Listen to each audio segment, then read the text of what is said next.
to the Chico DeManuel Show, Season 5, Episode 81. We in this bitch. Got some crud. We're gonna be rolling during this opening segment.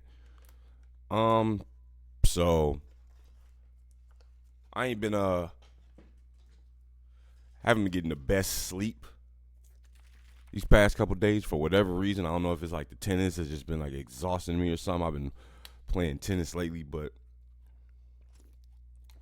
I wake up this morning and I look at my phone, and the thing that I saw, like, I scroll on my Facebook timeline, and the thing I see first, like 4 fucking posts about this shit, is comparing Caitlin Clark's salary to Wemby.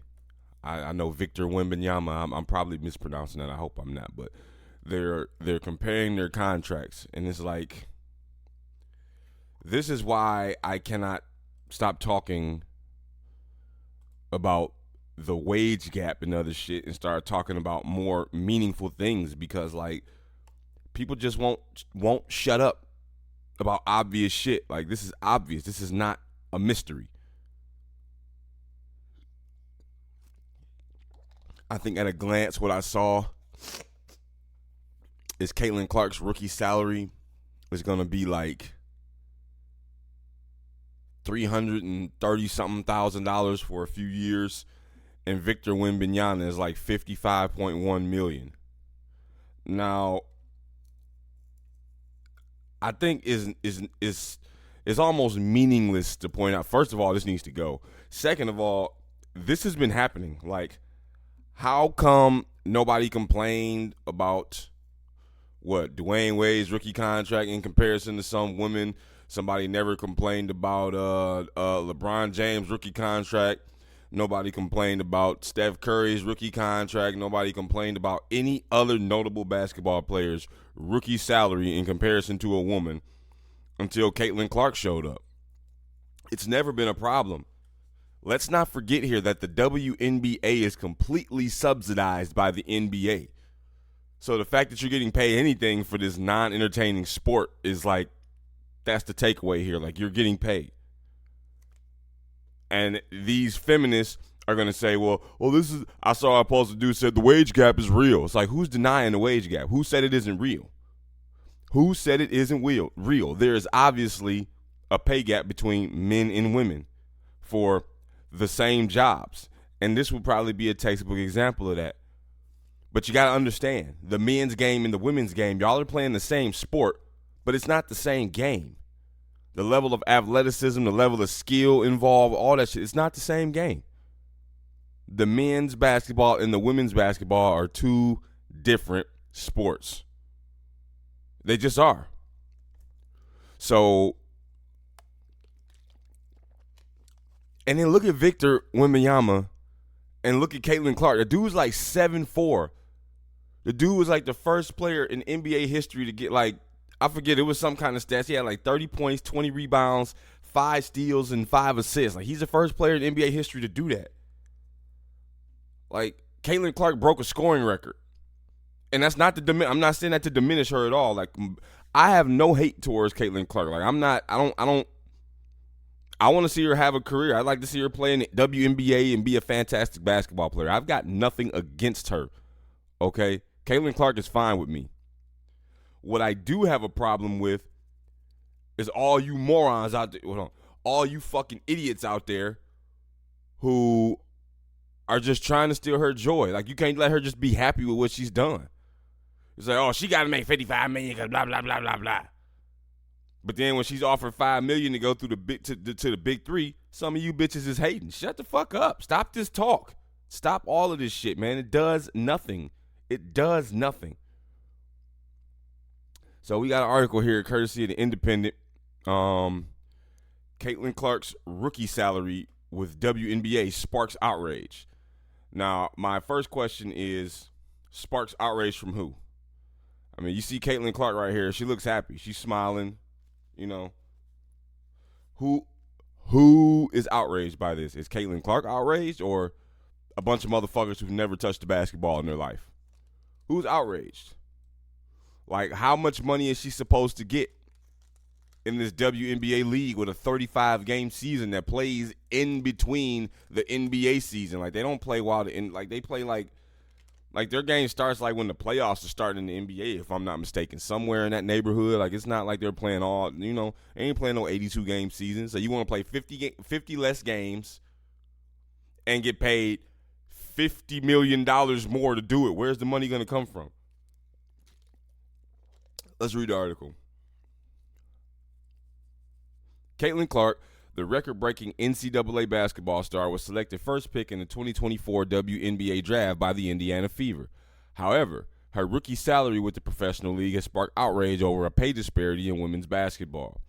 According to Spot Track, a website that tracks sports contracts, the 22-year-old athlete is expected to sign a contract with the Fever worth $338,056 over the course of 4 years. She will earn $76,535 in her rookie season this summer and is projected to earn an annual salary of $97,582 by the end of her 4-year contract. Unsurprisingly, many fans were quick to point out that Clark's rookie salary is far less than her male counterparts in the NBA. In fact, Victor Wembanyama, the first pick in last year's NBA draft, signed a 4-year contract with the San Antonio Spurs worth $55 million. He earned more than $12 million in his first season alone.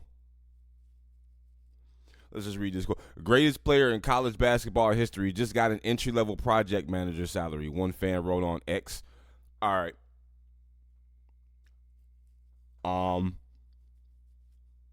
Yeah. So, a lot of reasons why this is stupid.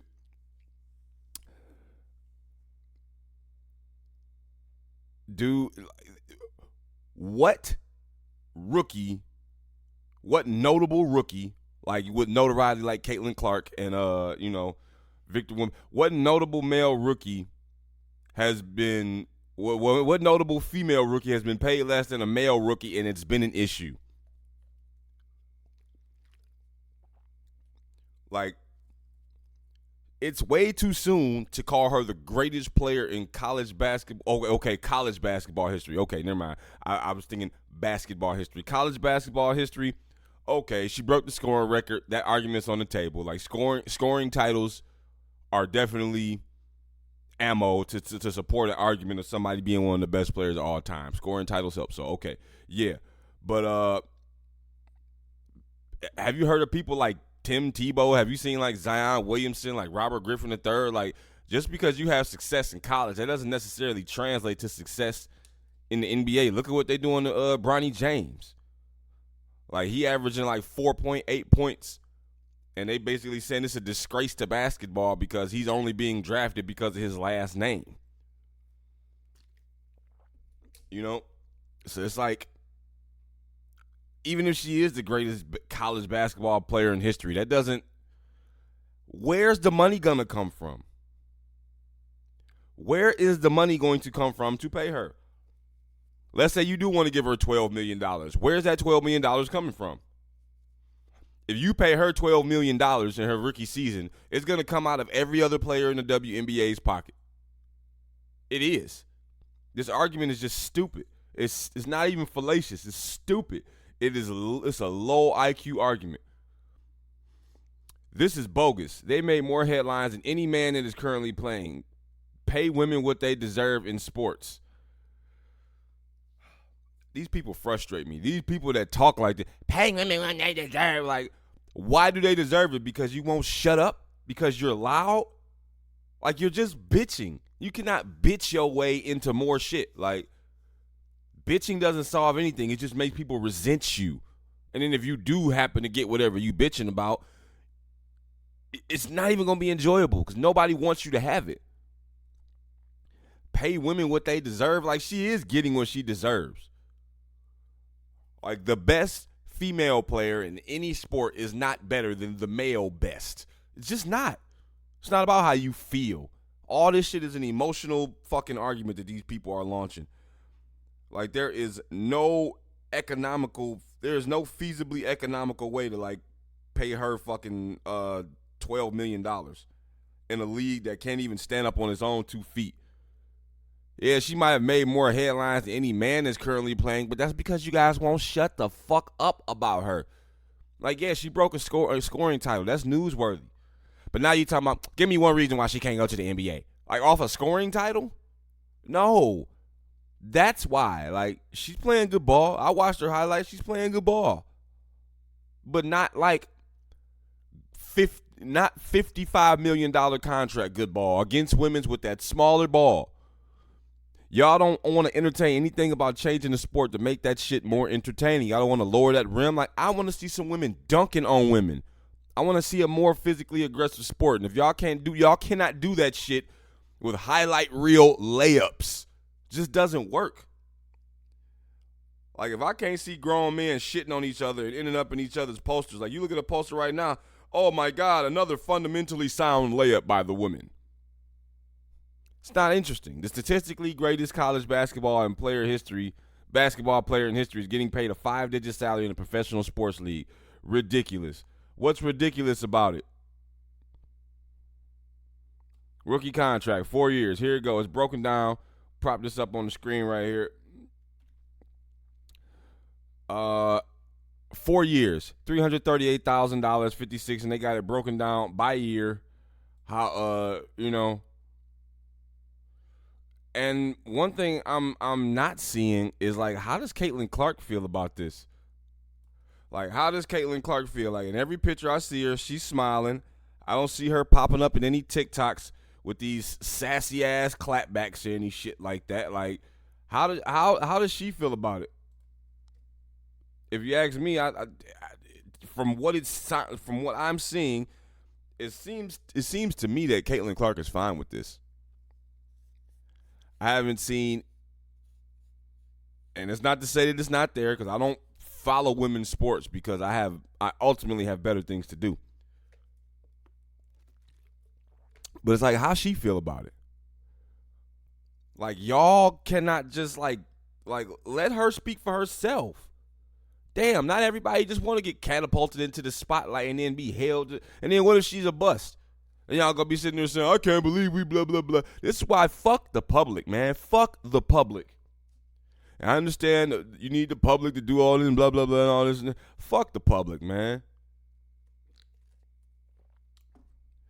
Because half the people commenting on that shit clearly have never taken economics. They don't know anything about sports. They've never probably even played. What the fuck are they talking about? Meanwhile, some people pointed out Clark is likely to make an even bigger profit from her WNBA salary simply from her various endorsement deals. Yeah, NBA players do this too. Male players do this too. Clark inked a major deal with footwear brand Nike, as well as her sponsorships with State Farm, Gatorade, Buick, H&R Block, and Bose. Okay, so Nike, State Farm, Gatorade, Buick, H&R Block, Bose.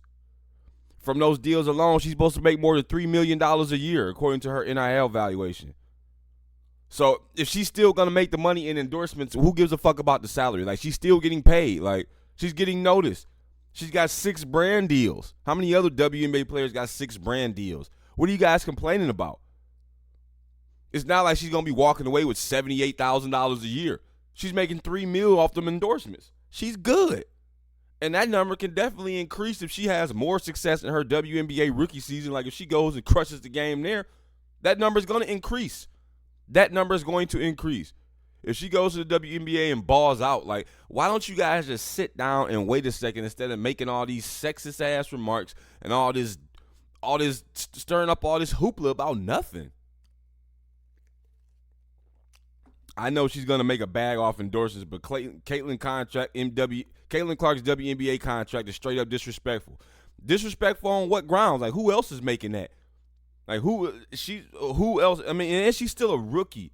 Like, she hasn't done anything yet. Like, $12 million for a rookie contract is still pretty good, but, like, the best players in the NBA are making hundreds of millions of dollars. They have hundreds of millions of dollar contracts.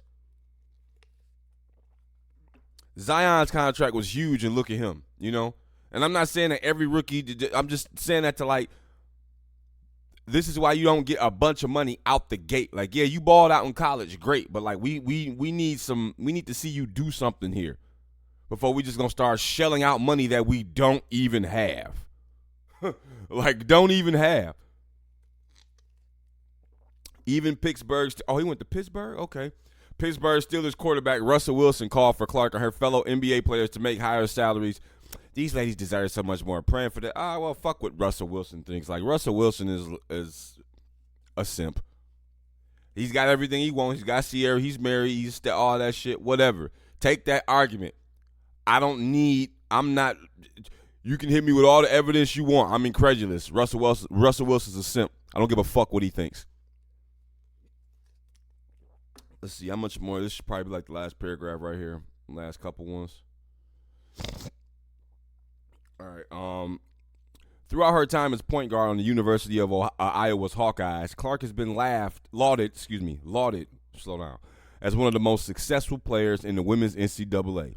She holds the NCAA's all-time scoring and assist records for both men and women, and is credited with helping increase viewership for NCAA women's basketball. True. This year's final championship game between Iowa and South Carolina attracted 24 million viewers, topping the men's D1 final audience by millions and attracting the most viewers of any college basketball game since 2019. Kudos. Doesn't mean the game is actually more interesting. Nothing has changed about the game. Y'all are still playing the same sport. Y'all are still playing women's basketball, which is dull in comparison to men's basketball. This is my opinion, and I think it's close to fact, but I understand that, like, just because I say it doesn't mean it's fact. But they need to drop that rim to like 8 feet and let these women dunk all on each other. I bet you even the women will enjoy it more. The women will enjoy a more physical game. And you can start shitting on these bitches. Like, the women will enjoy it more too, I bet. And then when you guys are complaining, then if you guys complain that the game isn't interesting, and it's like, at least you got an argument now. You got bitches getting dunked on and you don't want to see that? Well, that's you're the problem now. You don't want to see women getting dunked on like men getting dunked on. If you want that kind of money, do what the men are doing. I want to see these high-stakes layups. And I know some people are going to say I'm being mean or whatever. I don't give a fuck. That's what it is. That's what it is for me anyway. The WNBA currently makes an estimated $60 million annually from selling its media rights and licensing deals with Amazon, CBS, and ION. Front office sports reports. In comparison, the average NBA team is worth $3.85 billion, with the New York Knicks, Golden State Warriors, and the Los Angeles Lakers each worth more than $6 billion, according to Forbes.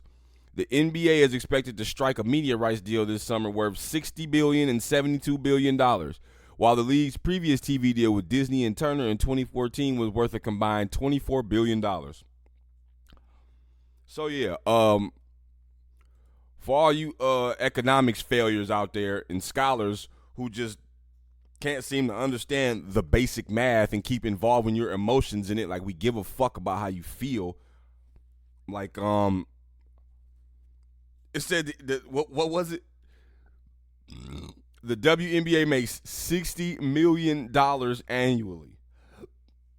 If they were to pay her what Victor Wembanyama got paid, it would damn near bankrupt, or it would cripple financially the WNBA. It would cripple them. The money's not there. So you can talk about how much she deserves it all you want. The fucking money is not there. It financially does not make sense. The money's not there. So it said the Los Angeles Lakers, the team itself is worth $6 billion. That's 100 fucking that's like 10 NBAs, man. No, that's like 100, ain't it? Some type of exponentially, tangentially greater number. Stop this nonsense about she need to be paid what the men get paid. Like, generally with that argument, like, you have to do the same thing that the men are doing. Like, do you intend to dunk? Do you intend to, like, increase the physicality of the game? Well, if you don't, then the buck stops here. There's no more conversation about that shit. Just let Caitlin Clark be great. Let her be great. If I don't hear her complaining about this shit, you people shouldn't be complaining about this shit. All you unpaid defender flunky ass fucking lawyers who couldn't even cross the ball over between your legs. Shut the fuck up. Let Caitlin Clark speak up for herself and let her be great. You guys aren't there for a reason because you suck and she doesn't. Let her determine her own future. Let's get to the motherfucking show.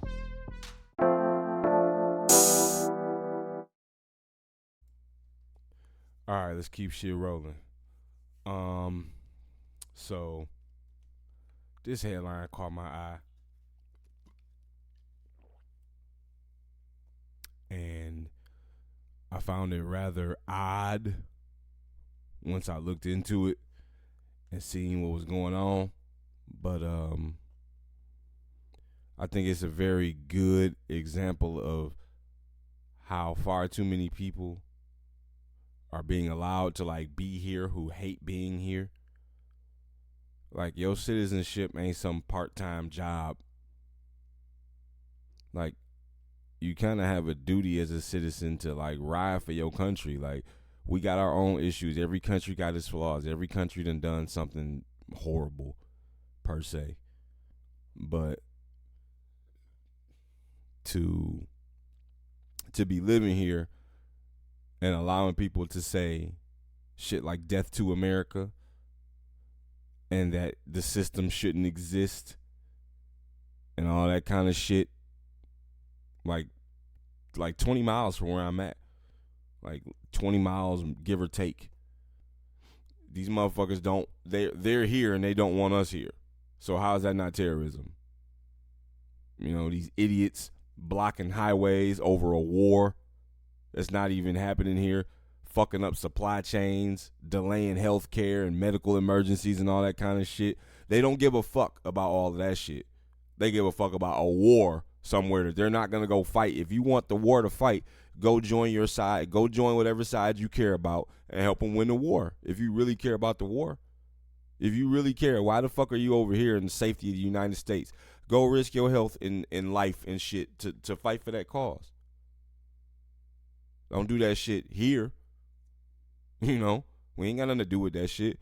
Saying we should be involved, like, we ain't even involved with ourselves. Low key. Like, we not involved with ourselves. So to be trying to get caught up in some fucking war or caring about that shit, you know, and I'll talk more on that in a second. But I got the article right here.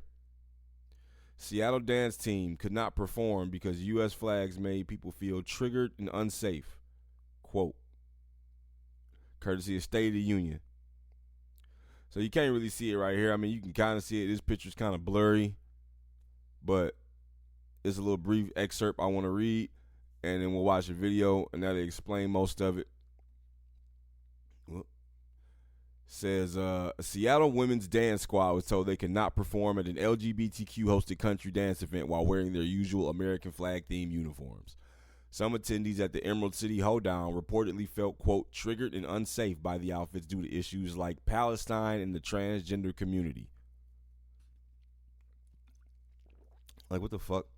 Quote, unfortunately, what our team was met with upon arrival was that our flag tops was offensive to some of the convention goers. There was a small group that felt, quote, triggered and unsafe, Borderline Dance Team wrote. Now, I don't believe that. I don't believe these motherfuckers felt triggered and unsafe. Like, there's no way you can call yourself an American and be triggered and feel endangered by a dance team being patriotic. There's just no fucking way. It doesn't check out anywhere. It's absolutely ludicrous. At this point, terms like triggered and unsafe, those are shit. They're just buzzwords now. So when someone's actually triggered and actually unsafe, like, we're unable to distinguish because the meaning of what people consider to be triggered and unsafe has become so broad and vast. Anything could trigger or make somebody feel unsafe. If you order a medium well burger and that shit comes medium, that can make you feel triggered and unsafe. And if you go to the bathroom and there's a few drops of water on the counter around the sink, you could be triggered and unsafe from that. You know? if you go to the gas station and get gas and there's 4 people ahead of you in line, that can make you feel triggered and unsafe. Because what the fuck is triggered and unsafe anymore? Like, those shits are just buzzwords. It's an attack on language. I've been saying this forever, since the beginning of this podcast. Like, there is an attack on language. They don't want words to have meaning. They want everything to be subjective. Like, why have a dictionary if you can just assign whatever meaning you want to whatever word arbitrarily? You're not triggered and unsafe. And then all this stupid shit you doing for a war that's happening 7,000 miles that way, looking ass. Like, if you love them so much, go fight for them. What the fuck is blocking a highway here? How's that going to initiate a ceasefire? One day of you destroying the supply chain and stopping critical movement necessary for everyday needs in America. You're going to punish us because we won't go to war? Like, do you know what war is? Do you even war, bro? Like, what the fuck? You want war? You want American citizens to die for this shit? They have militaries. This is their conflict. Like, it's one thing to observe it, have opinions on it, to get involved in it. I don't know about that. Like, and on top of that, when it comes to this whole Israel-Palestine thing, I don't know shit. Like, I'm not even going to say I don't know much. I don't know shit about it. I'm generally opposed to unnecessary wars, which a lot of things is avoidable. We got the strongest military in the world. We don't really need to fight. You know, we spend hundreds of billions of dollars on defense. Like, we're good. We don't need to get involved in that shit. We sending hundreds of millions of dollars in aid to other countries and shit. We don't need to get involved with all that. You know? And I know I segued a bit there, but I don't know nothing about that. I don't want to make too many comments about that shit. I don't understand it. I'm just America first. Like, America first. Then if there's anything left over, then we can be generous and all that shit. But anything in between is just kind of like off the table for me. I don't feel for that shit. But these people want to ban dancers wearing American flags and shit because the other flags are what they care about. They don't give a fuck about the country they live in. They give a fuck about the countries they don't live in. And, you know, I don't have a degree or anything, but that just doesn't make sense to me. Because it doesn't make sense at all. So, let's watch this video here. We got courtesy of National Report. Well, members of a women's country line dance team say they were booted out of a Seattle dance convention after organizers claimed their American flag themed shirts made some attendees feel triggered and unsafe. The Borderline dance team says they were invited to the Emerald City Hoedown in Seattle. The organizer, the Rain Country Dance Association, and LGBTQ plus dance community have been inviting them to come to its dance convention for years. But when the ladies arrived to perform, they say they weren't greeted with a warm welcome. Taking to Facebook, they shared saying, "At first, we were told we would just be booed at, yelled at, and likely many of them would walk out. This did not deter us, but then we were given an ultimatum. Remove the flag tops and perform in either street clothes, which most of us didn't bring as they traveled there in their uniforms, or they would supply us with ECH shirts from years past, or don't perform at all," which effectively was asking us to leave. Yeah, the team decided they would not be removing their uniforms and ended up not performing. However, they say they were not alone. Another team, the West Coast Country Heat, who were also scheduled to dance for the convention that evening, also did not perform. They too were. And that's a great thing. I'm glad that other team also didn't perform because it makes a powerful statement. Like, when you see some bullshit happening right in front of you, it's your duty to do something about it, especially some anti-American bullshit in America. Like, you don't just see that and then have a seat. Like, hell no, y'all can't perform because y'all got American flag on y'all uniform because that make people feel triggered and unsafe. Well, guess what? That's your feeling, not mine. I don't feel triggered and unsafe. Deal with it. Why do you feel triggered and unsafe? Don't answer that question, mainly because I don't care. I don't care about the answer.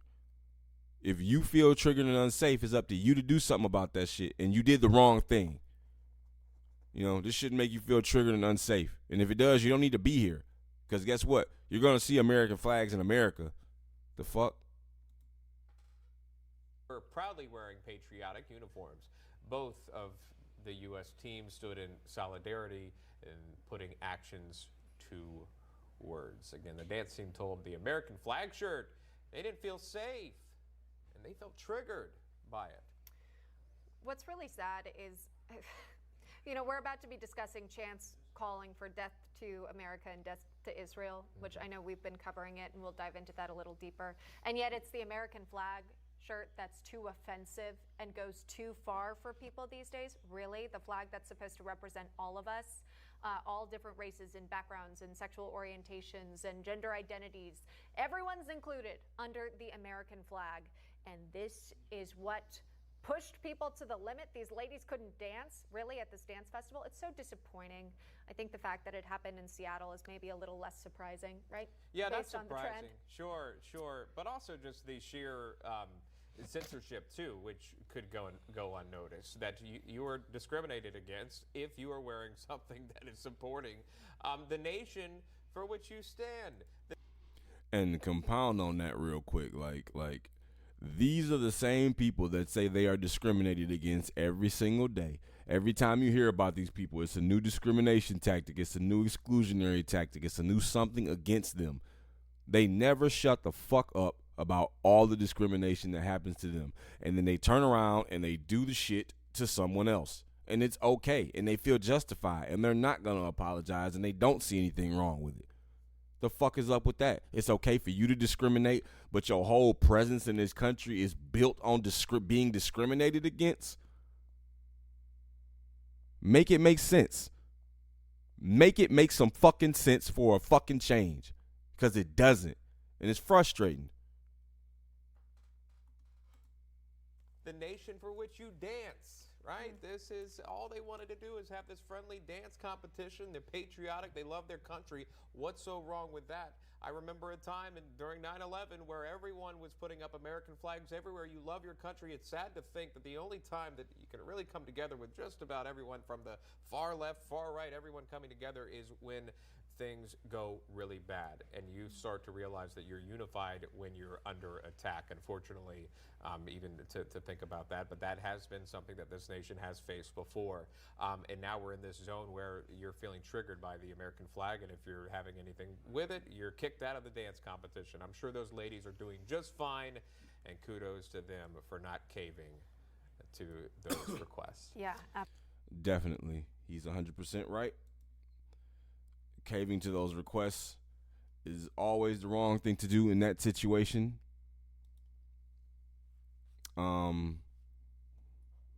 Yeah, I think all those people just need to be exiled. Like, I don't give a fuck where they end up. Even if you drop them off in the middle of the ocean, like, they just need to go somewhere. Send them to Mexico. Send them to Canada. Fuck. Send them anywhere.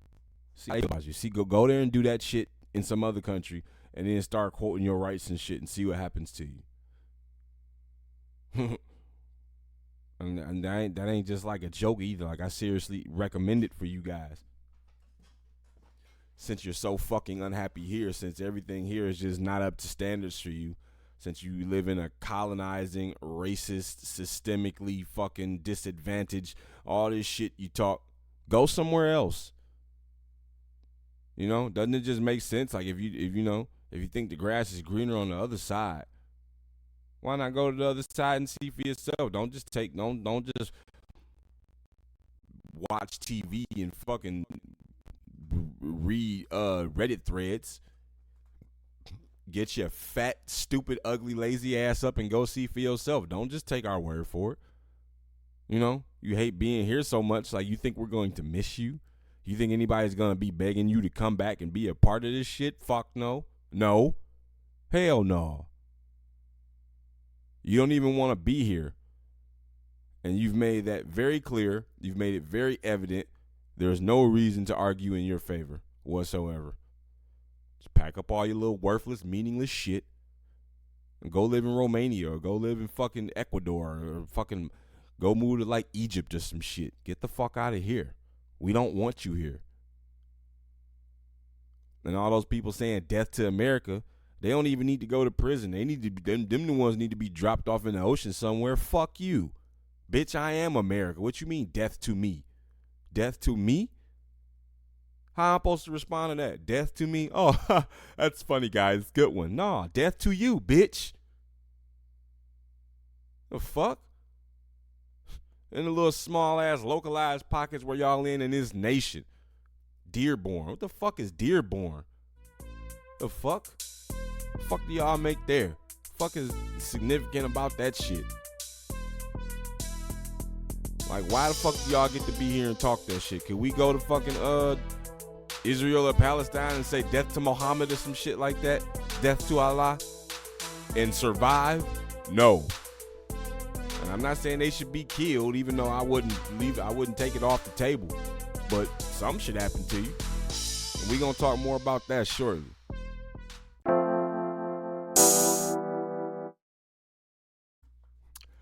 All right. Next up, this next particular topic makes me really happy to hear.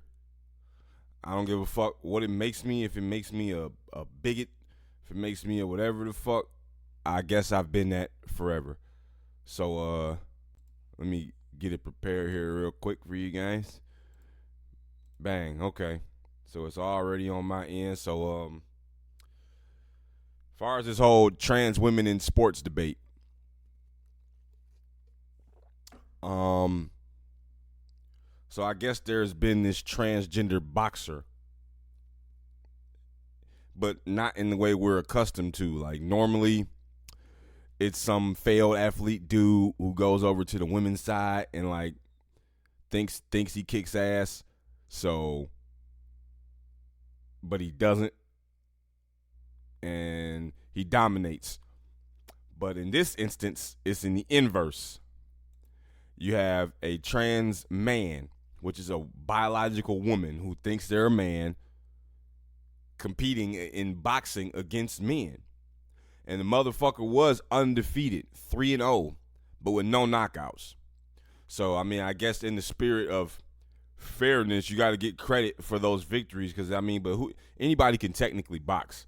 Like, if Mike Tyson was like 47-0 with 3 knockouts, that's just not like, how are you beating that many people and not knocking people the fuck out? Like, how?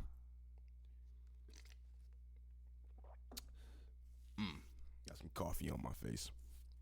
But yeah, so I guess this transgender boxer's name is Patricia Manuel. Was Patricia Manuel, but, you know, gender and whatnot. And motherfucker has lost a fight courtesy of Voice News, bringing LGBTQ news out of the closet. Now, all bullshit aside, that's actually hilarious. Bringing LGBTQ news out of the closet, that's funny. I don't care for it, but that's, I mean, credit where it's due. So yeah, now I wanted to show you guys some footage of this knockout because I think it's important to see. But unfortunately, I cannot find it.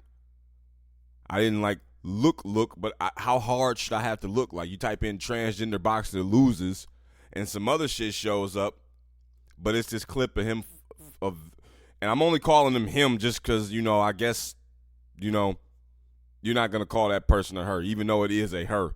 But motherfuckers got beard, and we'll see. I'll show you a picture in a second.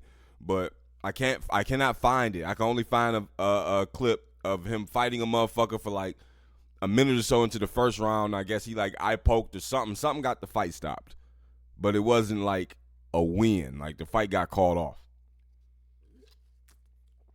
And if you ask me, I think it's intentionally hard to find because they don't want any footage of that getting out. They don't want any footage of a transgender boxer, a trans man, losing and not living up to the status quo. Like, it was cool. You can find all the reports about when the motherfucker was undefeated, won 3 fights in a row. But this loss, you cannot you just can't find it. It's not on YouTube. It's like 3 videos regarding this motherfucker, and then the search results just get cloudy. Like they just start showing you other shit. So, let's read this article. Oops, here we go. Transgender boxeo Patricio Manuel loses first fight. And another thing, real quick, for all you goofball motherfuckers out there, this motherfucker ain't related to me. Me and Patricio Manuel have no relation whatsoever. We're not sponsored with, we ain't, nuh-uh. That motherfucker is in his own lane and I'm in mine. So, before you thinking Manuel, no, that's a different Manuel. That ain't this Manuel. I'm the Manuel. That's the Manuel. Fuck out of here. But yeah, just thought I'd clear that up real quick. So yeah, I'm gonna try to center this on this here. There we go. Loses first fight April 14th. Now, as you can see, the person on the left is the trans man, the person that is biologically a woman, and the person on the right is biologically a man. Now, if you look at them size-wise, like physically, kind of looks the part. I don't understand what's with all the neck scarf and all that shit, but even if you just look at the facial hair, like that pattern, like that, it's just the facial hair looks like it's maintained by somebody who's never really had facial hair. Like it kind of just looks like it's there. It looks like it's kind of one of those makeovers where they take a disheveled, slovenly looking motherfucker and they like revamp him and make him into something aesthetically pleasing. So yeah, this is the guy on the right was the person that did the honorable thing and knocked this person the fuck out. Boxer Patricio Manuel remained defiant after suffering the first loss of his career. The first out transgender boxer in U.S. history was knocked out by Joshua Brian Reyes 21 seconds into their fight in Indio. Indio? Was that India? Where the fuck is Indio? Is that a place? Let me see. Hold on. Indio. Okay, it's showing results for like California. Okay.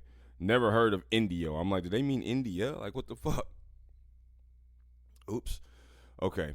So, yeah, 21-second knockout. Despite the quick exit, Manuel took to social media to assure fans he was not going to hide or step away from the ring. Manuel, 38. 38? 38? You are 38 years old doing, holy shit. Now, that's pretty old to be, like, just getting into boxing. Like, that's like me at 32, like, my rookie season or anything. Like, that's a long time. Like, that means you spent your 20s not doing whatever the fuck this was. So now you want to step in green as fuck. Wow.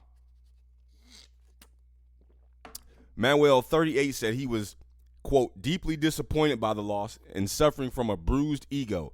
But the former Long Beach resident refused to be ashamed. Quote, I'm not one to hide my face no matter the outcome. I lost last night, Manuel wrote. It's a risk we all take when we step in the ring. It's what is exciting about boxing and also the most heartbreaking, Manuel said. The most important part is I am healthy. I am deeply disappointed, and to be honest, my ego is bruised. Yeah, well, it should be. Actually, it should not be. It should not be. Your ego should not be bruised because what was supposed to happen happened. You went in there with a man and you got knocked the fuck out. Like, rather light work, 21 seconds. That's dominance. Like, if you go in there and you get clipped in 21 seconds, something ain't right. It ain't supposed to happen that way. You're supposed to be an interesting technical battle, war of attrition. You just went in there and got swept after 3 decision victories. So that one knockout kind of makes them decision victories look like anybody can win a decision victory, stay on the move, box on the outside, whoop, whoop, stick and move, whoop, whoop. You can win a decision victory. It's no wrestling. So, yeah, if you can stay on the move and outmaneuver your opponent, it's not particularly difficult to, like, gain decision victories. Like, when whether you won is in the hands of some onlooker, you know, not much. It could go either way easily. Oh shit. Okay. Spilling weed everywhere. We'll fix that. I didn't even have to pick that up. I don't know why I did that.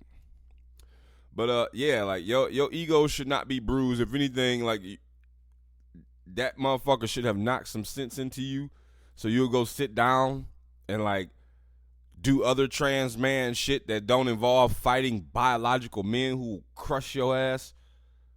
There's another image of this motherfucker. Like, I mean, I must say, like, the look is masculine. Like, this is passing.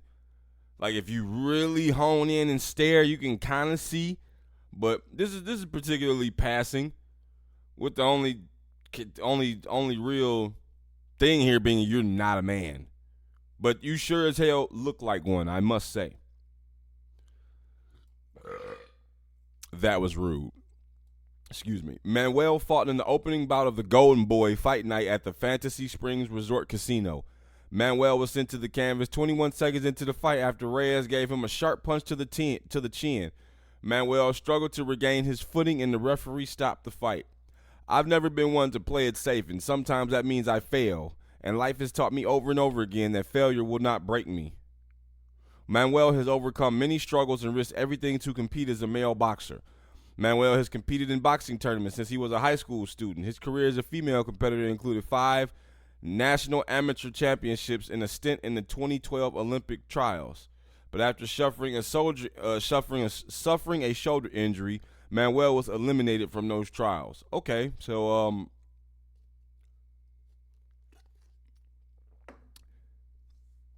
So when you competed in these boxing tournaments, did you compete as male or female? Because, like, if you competed as female, like, you shouldn't even be able to do this. You shouldn't be able to do this. Like, I think it said he got the surgery. I read somewhere he got the surgery back in, like, 06. Dude is 6 years older than me. In 06, I was fucking 16. Nah. In 06, I was 13. So that means that motherfucker was 19. A stint in the 2012 Olympic trials. So that raises the question for me. Let me see. When did it say this? Did it say this motherfucking transition? I don't remember hearing that shit. Oh fuck! I knew I had to go to a different goddamn page. Okay. Yeah, we don't know. So it says that this motherfucker has, had a stint in the 2012 Olympic trials. Like, I really would like to know if this motherfucker, you you had to do it as a male. Like, this shit wasn't really like as prominent back then as it is now. And to be 38, like, just now getting into this shit, like, it's some chronological questions that we need to fill in the blanks here. Like, that's a long period of time to be in boxing tournaments. Okay, his career as a female competitor. That statement, his career as a female competitor. That fucking weird. Included 5 national amateur championships and a stint in the 2012 Olympic trials, and you still went out there and got dusted by a man. So what the fuck? And then you got an injury. Okay, so you injured and all this shit, and you're aging. You got a lot of things like weighing against you besides the fact that you're a woman fighting men. This injury and subsequent depression were a defining moment for Manuel, who realized his truth and decided to transition from female to male during recovery. So you get injured, and during your injury, you transition during the injury? That doesn't seem smart. During his transition, Manuel lost his coach, his gym, 2 jobs, and a handful of friends and acquaintances. But the process only made him fight harder. In 2019, Everlast named Manuel as a part of his historic Be First campaign. Manuel was the first trans boxer selected by the company to endorse his brand. These fighters and their stories not only humanize the world of fight sports, but they also relate to many struggles people face around the world today, Everlast said in a statement at the time. Manuel discussed his journey for the campaign. So many of us are being forced into these restrictive boxes of identification, but few of us actually fit, Manuel said in the video. And I want to see all of us be celebrated when we fight against those specific restrictive norms. Okay, this motherfucker's delirious. restrictive norms, all that kind of language. There are no fucking restrictive norms here, bud. Like, it's men and women, and you want to tiptoe on the line and like be woman this time and then be man this time. Like, it seemed like you got some kind of technical skill. If you winning amateur championships, you know, I guess that explains how you got to the point where they're allowing you to fight grown men. But like, if you continue this shit, like, the more success you have in fighting, the tougher opponents you go up against. So you getting the piss kicked out of you it's more of a win, not an if. Like, you don't stand a chance.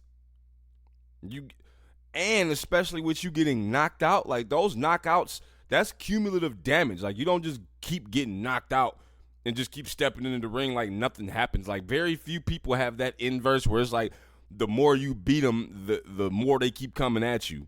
But that's not standard. Like, that just doesn't just happen like as a rite of passage of this career path you selected.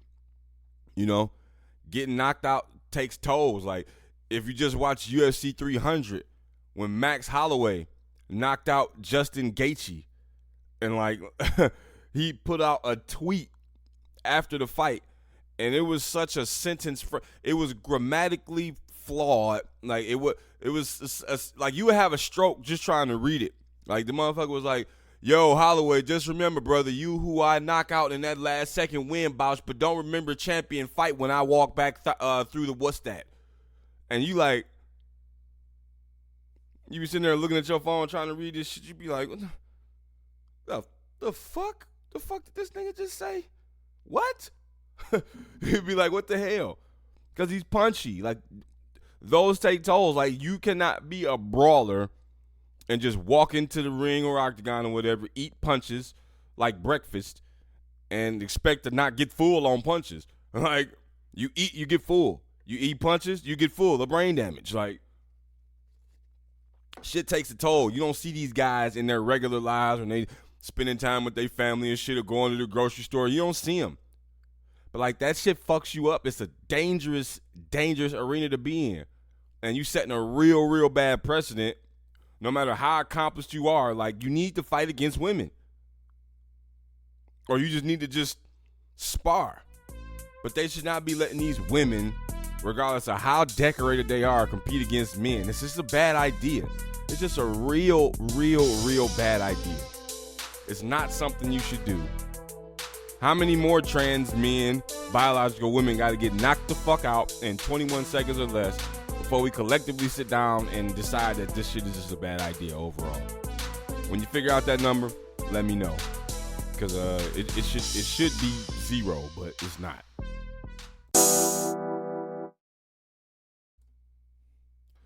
All right, so to piggyback off what I was just talking about in the previous segment,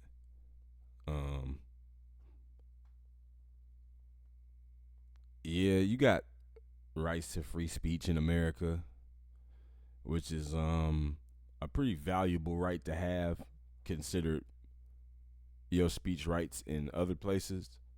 You can do your own research, figure that shit out. But here in America, you can say whatever the fuck you want. But just because you can say whatever you want does not mean you are free of consequences for your words. Like, you free speech doesn't mean you can say whatever you want at any time to anybody and be protected in every instance. Like, no. Saying rash things can get you in trouble. I do it. I'm sure I'm gonna eventually be in some trouble for some of this shit, but I ain't lying.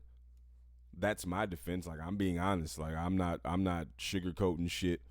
I'm saying these are raw, unfiltered thoughts and raw, honest truth. You can look back through all my episodes. Like, I'm not purposefully spreading lies. That's why I bring up articles.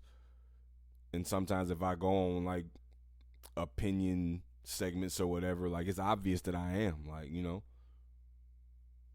And I think anybody in America, like, I've expressed desire to leave America, but I have not done it. I would like to explore maybe a different society, maybe have like some dual citizenship. But I don't think I want to leave America forever. Like any society you go to is gonna have its struggles, its drawbacks, its pros and cons and all that shit. So it's like I don't necessarily think the grass is greener on the other side now. Maybe in like 10 years or so, different story with the way things are going now. Like things are gonna have to like dramatically change if staying here is gonna be viable. Cause like all the values it was built on are like fading rapidly. Like it's kind of hard to find like sanity and reason when it shouldn't be. So I got a video here about this Indian American girl who said some shit. She threatened these city council members, and I don't think it worked out in her favor. Let's watch. It's very clear to me as someone who's been an organizer for the past couple of years that none of you care because you guys don't care about anything happening in Palestine or any other country where oppression occurs because you don't care about the oppression occurring here. And I understand that you guys are all horrible people, but the thing is, 2,300 people being evicted in the last year, those are votes. And you guys, those are votes to win here in Bakersfield. And while you guys parade Gandhi around as a Hindu holiday called Chaitra Navratri, it starts off this week, I remind you that these holidays that we practice, that other people in the global south practice, believe in violent revolution against their... Now, just to interrupt, like, everything she said up to this point is okay. It's not the nicest words. It's not really what you want to hear about yourself. But everything she said up to this point, like, would be covered by free speech. She's okay to express these thoughts. But I'll jump in again when it goes. You'll know. But that's when I'm going to jump in again when shit goes, like, irreparably south. They're oppressors. And I hope one day somebody brings the guillotine and kills all of you. Increased criminalization for... Okay, it was at that point right there. And, like, even yet and still, like, to say I hope somebody kills you, that's not even a threat. That's just more you expressing your thought. You have the right to express that. I hope somebody kills you doesn't imply that you are going to kill anybody. It's not a direct threat. It's harsh, hateful language, which, you know, let these leftists tell it that's violent. She says something violent. But, like, that's when things start to really dip. And that free speech encumbrance starts to become a gray area. And she doesn't stop there. For no need other than you don't like when people come and hold you guys accountable for introducing ceasefire resolutions, because the only escalation in violence has been by you all. And so there's no need to continue. In the last 5 years I've attended city council meetings, there's never been metal detectors, there's never been more cops. The only reason you're doing it is because people actually don't care if you guys don't like them, and they're actually resisting, so you want to criminalize them. So regardless of whether you elect people into office, they'll backstab you, they'll let you die, and for that reason, you guys want to criminalize us with metal detectors? We'll see you at your house. We'll murder you. All right, yep. That's where she fucked up. When keeping it real goes wrong. Like, for real. You kept it too real, sweetheart. And I don't mean to be smiling and laughing like that shit's funny, because it's not funny at all. But you were, like, fine. Like, you should have just walked out the first time you said it. The first thing you said, well, I hope the Grim Reaper or whatever come and kill all you motherfuckers. Like, you should have just left at that point. And you probably be disliked, but that'd be it. Next speaker, please. Right? Lance, followed by Kev, followed by Valeria. Why is she still there? They Ms. just Patel, now, that's a threat. Ms. Patel, that was a threat, what you said at the end, and so the officers are going to escort you out and take care of that. The officers are going to escort you out and take care of that, which they definitely did, because we click over right here when all that bullshit goes away. Here is that woman now on the right. That's her. Yep. She got them nice county browns on. She's facing like 10 counts of like terroristic threat or some shit like that. Like, she's fucked. Fucked. You're fucked. You are fucked. Just look at let's like examine these two images. Like, look at how passionate and how fierce she is in that left one. And now she's like, I cannot believe this is happening. Yeah, you can't believe something happened to your ass because you made some threats. So if she can get arrested for saying, we'll be at your house and we'll murder all you motherfuckers, why hasn't anything happened to the people shouting death to America? Where is their fucking charge? Like, all those people who assembled in Dearborn talking about Mike para America! Mike para America! Yeah. How about you mock bar your ass to fuck whatever country you came back and mock bar there, motherfucker? Yella. Fuck you mean? New Delhi. An Indian origin woman has been arrested in the United States and charged with making terroristic threats against the mayor of California's Bakersfield, a report said. At a city, and this is a courtesy of what the fuck is it?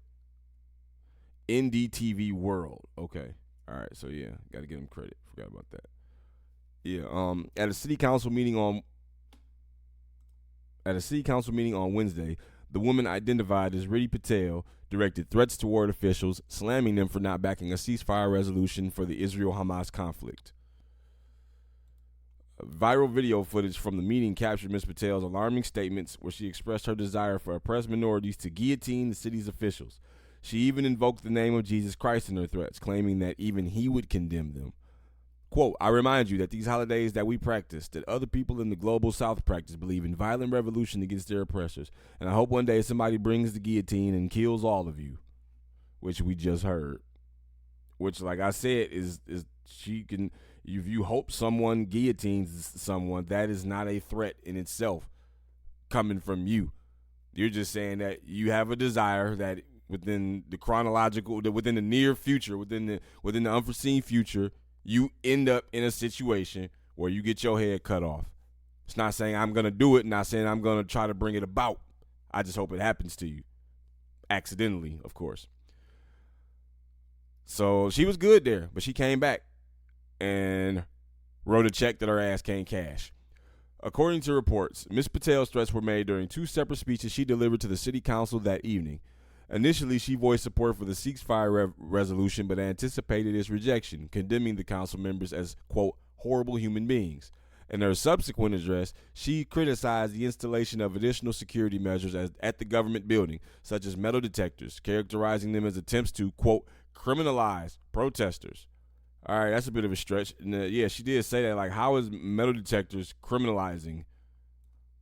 See, this is that attack on language. Like, criminalizing, like, it's not a crime to walk through a metal detector. It's not a crime to have metal detectors. In fact, having metal detectors is a deterrent of crime. It's supposed to reduce the likelihood that violent crime happens by screening people for weapons and other shit, because you protesters like to get out of hand sometimes. It might start off as a peaceful protest, but if we let y'all in and didn't check y'all for weapons or anything, when somebody pulls an AK-47 out of their left Jordan, you know, like, what the fuck? Now you got a mass shooting. Now you want talking about gun control and shit. When it's like, if we fucking had metal detectors, if we criminalize people, as you say, we could have prevented this shit. It's not criminalization to have metal detectors. I don't know what two ideas she's that she's conflating here. But criminalization and metal detectors are not synonymous. Like, they don't, it's not a connection there. This is just her attempt at bending language to make it seem like she has a point. She doesn't.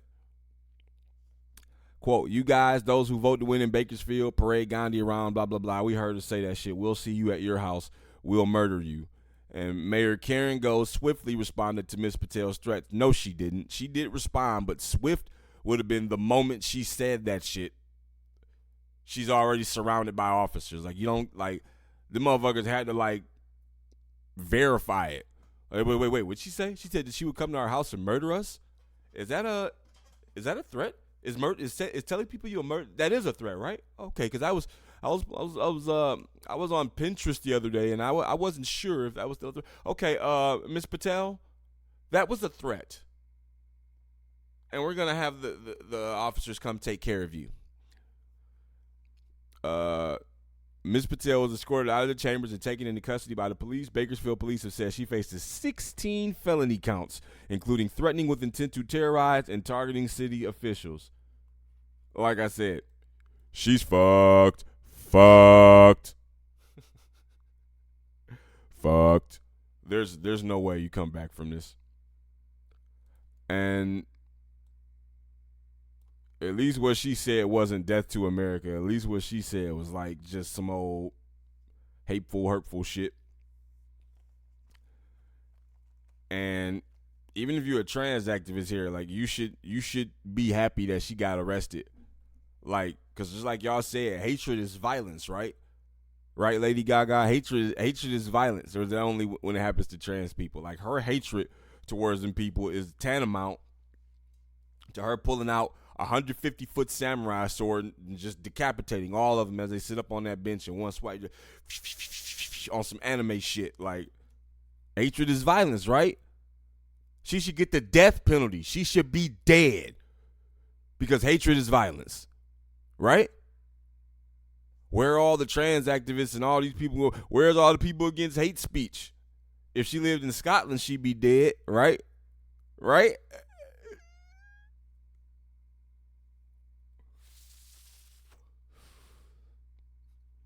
Like, I don't think prison is good enough. Like, prison isn't good enough. You need to be sent somewhere else.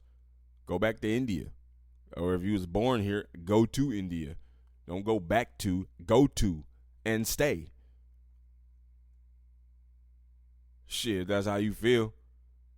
Talking about the oppressions and all that shit. Like, might want to hear all that shit, bro.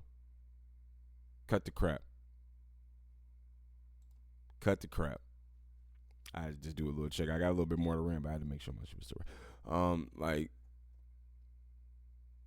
I think, unfortunately, we need to have another discussion on like what free speech is, and exactly what it entails.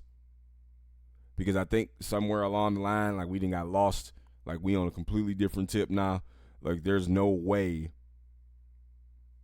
to know with certainty. Because these motherfuckers are insane. For you to get up in front of somebody, like officials, and say that kind of shit, and then just walk away from the podium like that shit is commonplace, like you can just lob threats recreationally,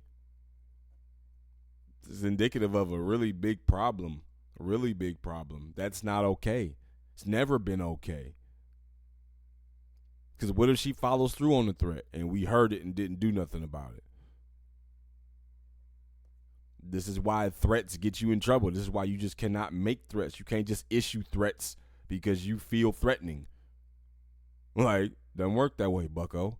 Because if you follow through and we hear it and we do nothing, you know, we just stood by and we almost basically just stood by and let you get assaulted. Why should we do that? There's one reason why we should do that. I mean, you in particular is because, you know, you're threatening people, so it would probably stand back unless you get assaulted. But the other people who had done nothing, who actually listened to what you had to say on 2 occasions, now we gotta risk their safety because you're on the team. Bye-bye.